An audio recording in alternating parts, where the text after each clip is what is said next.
सप्तऋषि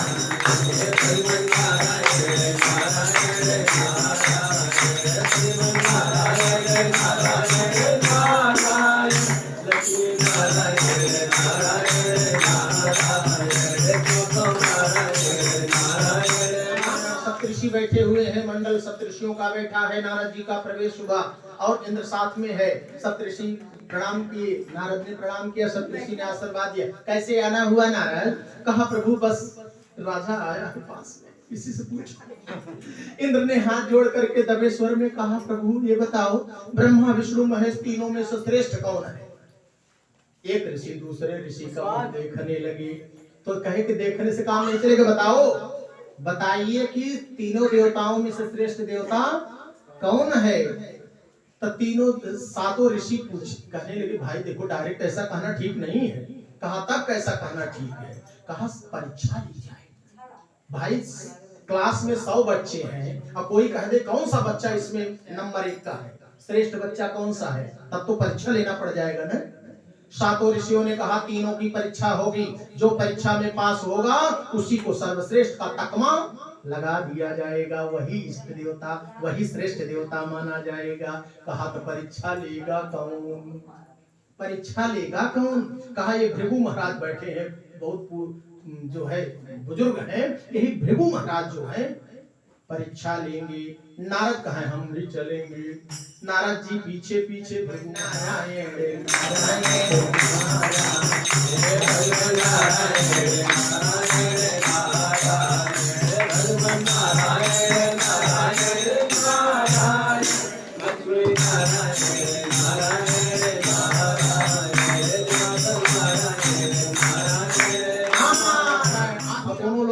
कहा ब्रह्मलोक पहुंच गए। ब्रह्मा जी का दरवाजा खटखटाए, समझो वहां पहुंच गए। ब्रह्मा के वहां पासवर्ड लगे हुए। एक आधी रात को यक्ष नहीं चलते, गंधर्व नहीं चलते, किन्नर नहीं चलते, अमलात्मा विमलात्मा मुनीन्द्र योगेंद्र जोगी जति सन्यासी दिन में चलते हैं। ये कहा रतिया रात में तो केवल निशाचर चलते हैं। कहीं निशाचर तो नहीं आ गया भेष बदल करके? ए तुम लोग कौन, चलो हटो। नहीं ब्रह्मा जी से मिलना ना, ब्रह्मा जी से कोई नहीं मिल सकता आधी रात को। दोनों लोग लौट गए। भजमन नारायण नारायण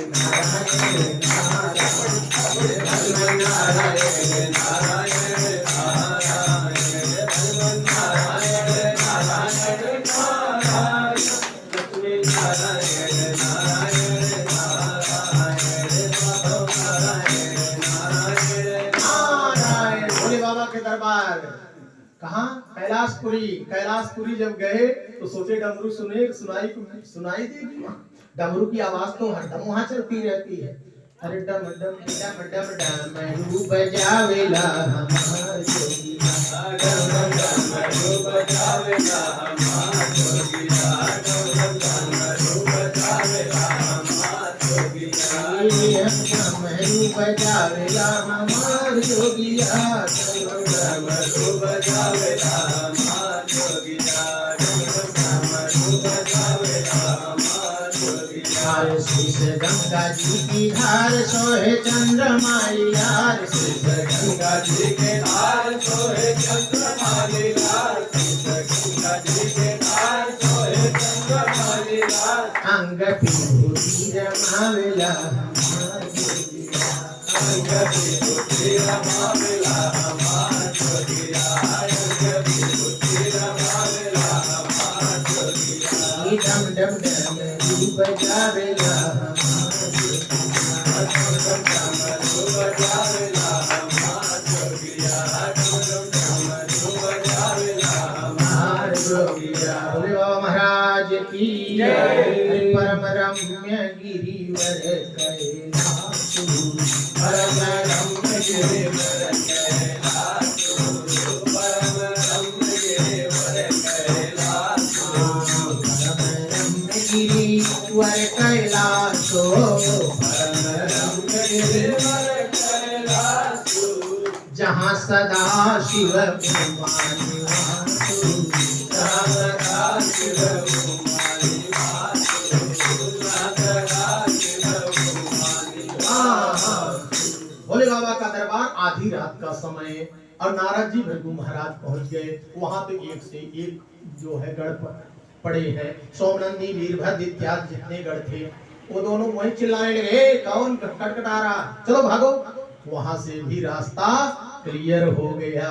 अब क्षीर सागर पहुंच रहे हैं। भज मन नारायण नारायण नारायण, भज मन नारायण नारायण नारायण, भज मन नारायण नारायण नारायण, लक्ष्मी नारायण नारायण नारायण, केशव नारायण नारायण नारायण। नारद जी ने कहा बाबा इस काम न चलेगा, आप खटखटाते हो दरवाजा, चिल्लाते हो, आप अब की बार चिल्लाना नहीं है, चुपके से चलना है, धीरे से चलना है, काम करके वापस चले आना है।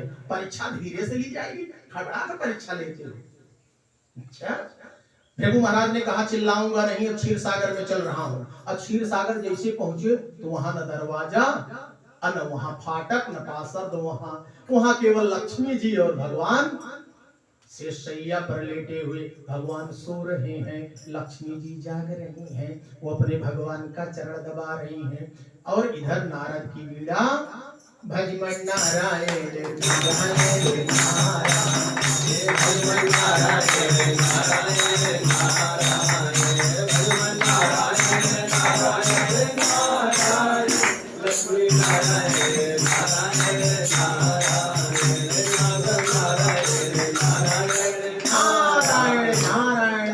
वहां जब पहुंच गए तो बीड़ा बजने लगी दूर से। जब नारद तो नंबर 1 के होशियार, बीड़ा आगे से बजा दिया, उधर कह रहे हैं बोलना नहीं है, चुपके से चलना है। अब बीड़ा उधर बजाने लगी। माता जी के कानों में बीड़ा की आवाज पड़ी। जब बीड़ा की आवाज पड़ी तब माता जी सोच में पड़ गई कि नारद जी आ रहे हैं, हो सकता है अकेले न हो और 2 4 6 10 लोग हों, तो यहाँ व्यवस्था कुछ है नहीं, प्रभु सो रहे हैं, तो क्यों ना अपने प्रभु को जगा दे। भगवान को जगा रही हो, भगवान तो लीलाधर हैं, भगवान तो सब कुछ देखते, भगवान कहाँ सोने वाले। अरे रही रही के लक्ष्मी, रही रही के लक्ष्मी अपने हरि के जगावई, अरे रही रही के लक्ष्मी अपने हरि के जगावई। अरे प्रभु जी नारद सितारा बजावे, प्रभु जी नारद सितारा बजावे, प्रभु जी नारद सितारा बजावे, प्रभु जी नारद सितारा बजावे। लेकिन भगवान जाग कहाँ रहे हैं। और उधर से तब तक दोनों लोग पहुंचे, पीड़ा शांत हो गई। और नारद जी ने कहा बाबा बोलना नहीं है। अब बोलना नहीं है तो क्या करना है, परीक्षा लेना है, कैसे लूं, मती भंग हो गई। क्या है अच्छा। अब पहुंचते ही भृगु महाराज ने अपना दाहिना पैर उठाया और भगवान सो रहे हैं, सोते हुए भगवान के वक्षस्थल पर दाहिने पैर से प्रहार कर दिया। और माता जी देख रही हैं, भृगु ने प्रहार कर दिया, भगवान की आंख खुल गई, भगवान की आंखों में आंसू। भगवान ने कहा रे प्रभु, वज्र जैसी छाती मेरी, फूल जैसा है आपका चरण को, हे विप्र देवता, हे ब्राह्मण देवता, हे प्रभु कहीं आपको चोट तो नहीं लगी, कहीं आपके चरणों में चोट तो नहीं लगी, मेरी वज्र जैसी छाती, फूल जैसा आपका कोमल चरण। भृगु महाराज सोचिए, यही भगवान है, इनसे श्रेष्ठ दुनिया में कोई नहीं हो सकता, क्योंकि यही क्षमाधर है, यही अकारण करुणा वरुणालय है, यही अड़ो अड़ो अड़ेयान महतो महियान घटना पटीसी अकर्तुम अकर्तुम अन्यथा कर्तुम समर्थवान परमात्मा, इनके अलावा तो दूसरा कोई हो नहीं सकता। अरे बाप रे बाप, आधी रात के समय में अकारण मैंने अपने चरण से प्रहार किया, इनकी आंखों में आंसू।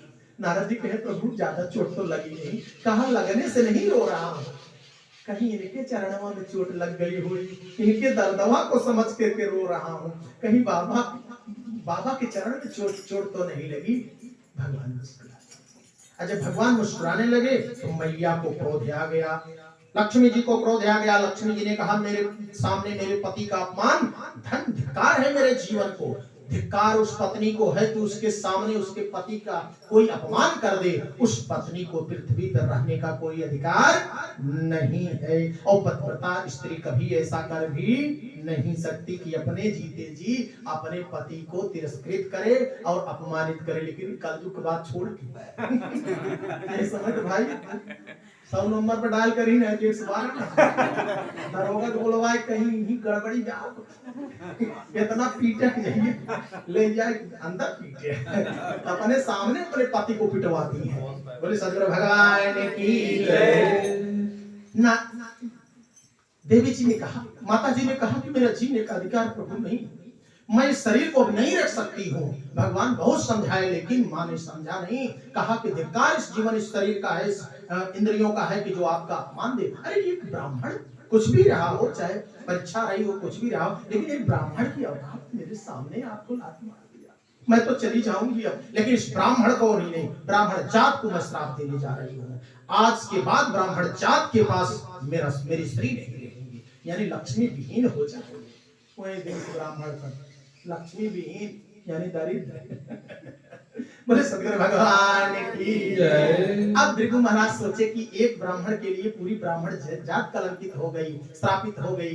हे प्रभु कुछ करिए। भगवान ने कहा कि निवारण होगा, घबराओ मत। और लक्ष्मी जी तुरंत समुद्र के अंदर समाहित हो गई, समुद्र के अंदर चली गई। अब उधर भगवान ने कहा कि भृगु महाराज आप घबराइए मत, आपका श्राप जो है हट जाएगा, आप चले जाओ कैलाश पर्वत पर, आप भगवान शिव के शरण में चले जाओ। भगवान शिव के शरण में जो जाता है पाप से कलंकित हो जाता है, पाप से निष्कलंक हो जाता है, यानी कोई भी मनसा वाचा कर्मणा उसके ऊपर पाप और श्राप नहीं रहता। बोले भूत भावन भोले भंडारी महाराज की जय। ऐसे भोले भंडारी के दरबार में आप लोग चल रहे हैं कि जन्म जन्मांतर कल्प कल्पांतर युग युगांतर का पाप भी अगर इस जीव पर लगा है तो वो भी मिट जाएगा। बोले सदगुरु भगवान की जय। वहां जाकर के भृगु संहिता की रचना किए और उसी भृगु संहिता के नाते आज लक्ष्मी को ब्राह्मण के पास रहना पड़ता है। अगर भृगु संहिता का श्लोक अगर ब्राह्मण नहीं जानता तो आज भी वो ब्राह्मण स्त्री से हीन है। स्त्री का मतलब लक्ष्मी नहीं, स्त्री का मतलब मेधा से हीन है। आज उसका यश कीर्ति वैभव भाग्य लक्ष्मी स्त्री लक्ष्मी धन धन्यान कुछ काम करने वाला नहीं है। अब कीर्त का भागी बनता है वही ब्राह्मण जो भृगु संहिता का सेवन नहीं करता। ऐसे हर ब्राह्मण को चाहिए कि भृगु संहिता का स्मरण करे और पाठ करे। बोले सदगुरु भगवान की इधर माता जी अंदर चली गई, नारद जी बीड़ा बजाना चालू कर दी। भज मन नारायण नारायण भज मन नारायण नारायण भज मन नारायण नारायण लक्ष्मी नारायण नारायण नारायण। बहुत दिन बीत गया। नारद जी के निवेदन से समुद्र मंथन होने जा रहा। वही लक्ष्मी जी को निकालने के लिए समुद्र मंथन होने लगा। पाशुपतिनाथ को लिया गया, मंदराचल को लिया गया, देवता और दानवों को लिया गया, सबको मिल करके समुद्र मंथन कर दिया गया। और समुद्र मंथन में सबसे पहला रत्न क्या निकला था? 20 भयंकर। सबसे पहले अप्सराएं निकली थी, गाज निकली थी, गाज से अप्सराएं। और सबसे पहले विषय का नंबर था 20 निकला। लक्ष्मी जी तो आई हैं, वैसे लक्ष्मी जी का नाम ऊपर कर दिया गया श्री मणिरंभा। पहले श्री मणिरंभा कहा गया। हाँ, श्री मणिरंभा बारुणी कवि शंख गजराज। स्त्री का नाम पहले, लेकिन श्रेष्ठ है इसलिए, लेकिन निकलना पहले कौन कुटुंब। अरे भाई देखो, जब कोई चीज जब संघर्षण किया जाता है तो पहले आगे नहीं करते ना, पहले कष्ट नहीं होता है। तो जब मंथन हुआ तो विष निकला। पहले गए भाई विष पिए लेगा, कौन पिएगा इसको? तब महादेव का नंबर आया कि महादेव के पास, भाई महादेव है ना, तो महादेव को बुलाया गया। भगवान ने सोचा, शिव जी ने सोचा कि विष अगर कालकूट बाहर रहेगा तो लफड़ा कर देगा। एक काम करो, विष को उठाया, रा कह करके मुंह खोला, माँ कह करके बंद कर दिया। राम, विष में राम को मिला दिया, विष राम, विष को विष में राम, विश्राम, गले में ही विश्रामित हो गया। अब जब गले तक आया तो भगवान से सोचने लगे, अगर नीचे चला जाएगा तो नीचे हमारे भगवान है। क्यों? क्योंकि भक्त के हृदय में भगवान रहते हैं। भक्त के हृदय वास भगवान, भक्त के हृदय वास भगवान, भक्त के हृदय वास भगवान, भक्त के हृदय वास भगवान, भक्त के हृदय वास भगवान। आगम नियम पुराण, आगम निगम पुराण बखाना, आगम निगम पुराण बखाना। भक्त के हृदय में भगवान का वास होता है। शिव जी ने सोचा मेरे हृदय में मेरे प्रभु है, कहीं जहर की एक छींट उनके ऊपर पड़ जाएगी, इस करिए दूसरे पता नहीं कहा जी बहुत लौकर जाएंगे हमारे प्रभु, यानी जल जाएंगे। इसलिए अपने गले में ही रोक लिया और जिस स्थान पर खड़े हो गए वहां उसी स्थान को आज हर की पैड़ी बोली जाती, जहां आप लोग हरिद्वार में स्नान करेंगे। और जिस पर्वत पर लेट गए उसी का नाम नीलकंठ भगवान। बोले नीलकंठ भगवान की जय। 14 रत्न निकले, उसमें से अमृत भी निकला। अमृत का पान जो है वो राहु और केतु ने कर लिया था। सूर्य और चंद्रमा ने बताया। भगवान श्री हरि के विष्णु से उसका सर काटा गया, लेकिन सूर्य और चंद्रमा को आज भी राहु के छोड़ने वाले नहीं हैं। आज लेकिन नकली भेष बनाया था, भगवान को पूजा जाता है। नकली भेष बनाया था, राहु के नकली भेष था। नकली भेष बनाने वाले का जब बेड़ा पार हो सकता है तो असली भेष अगर बना लो तो बोले सदगुरु भगवान की जय। आप लोग भी एक एक साड़ी जरूर खरीद लेंगे। कौन वाली? नकली वाली। यानी कि एक ऐसा पीला हो, गेरुआ हो, भगवा रंग हो, ऐसा नहीं तो उसको जरूर खरीदिएगा। जय तो जरूर खरीद लेंगे। लक्ष्मी आएगी। कौनो पूजा पाठ जब होते घर में तो अबे कह जाए कि पूजा पाठ बा दीदी जी कुछ नया नया बस कहाँ नौका वस्त्र बांटे कुछ पुरान हो के पूजा पाठ। यानी एक कमेंट हमको ये सुना रहे थे, कहा गुरु जी इसमें कमेंट आया, कहा जब दिवाली आती है, जब दिवाली आती है तो सब लोग कहते हैं हमारे पास तो पुराना कपड़ा है नहीं, सब नया नया कपड़ा हो। और जब होली आती है कोई कहने वाला नहीं हमारे पास पुराना कपड़ा है। कौन पहली पुरान कपड़ा कौन पहली पुरान पूजा आए तो इनके पास नया बटबैन की है। तो ऐसी बात नहीं है कि कोई एक वस्त्र गेरुआ वस्त्र पीला हो, लाल हो, जब भी वो स्वच्छ हो। हमारे कहने का मतलब स्वच्छ होना चाहिए ताकि लगे भेष भलो भगवान को वैष्णवधारी अंग, पीपा पाप जराई दे देखत डरे यमदंग। अच्छा विचार करिए, आपके हाथ में माला दे दिया जाए, आपको रामनामी पट्टा पहना दिया जाए और कह दिया जाए कि अशोक भैया यही चिकवे की दुकान पर बैठो, यही जहाँ कटकुट होता है यहीं बैठो। आप कहा बाबा हमको कहाँ बैठा हुआ, कहा तो निक जगह बैठा है। यानी इस माला को लेकर के नाच नौटंकी में नहीं जा सकते, अपरांशिक दुकान पर नहीं जा सकते, मांस मछली की दुकान पर नहीं जा सकते हैं। एक हाथ में माला दूसरे हाथ में सिगरेट और वाइन की बोतल नहीं पकड़ सकते हैं। तो बताइए माला कितनी चीजें बचा रही है। इसलिए माला की, झोली की और सारी भेष की व्यवस्था मैं करूंगा, लेकिन अब तो आप ना रहे तो ना बात ना है, हम ऊपर से बना दिए भाई, चंदन हम लगाएंगे, भेष हम बनाएंगे, आप घबराइएगा नहीं, केवल चलने की व्यवस्था करिए कि ना कि तर पर सड़ी खरीद भाई करा। हाँ अम्मा जो पहने ही वही ठीक बात है, वो ठीक बात है। बोले सदगुरु भगवान की नारद। अब वहां देखिए 14 रत्न निकले, 14 रत्न में से अमृत भी निकला।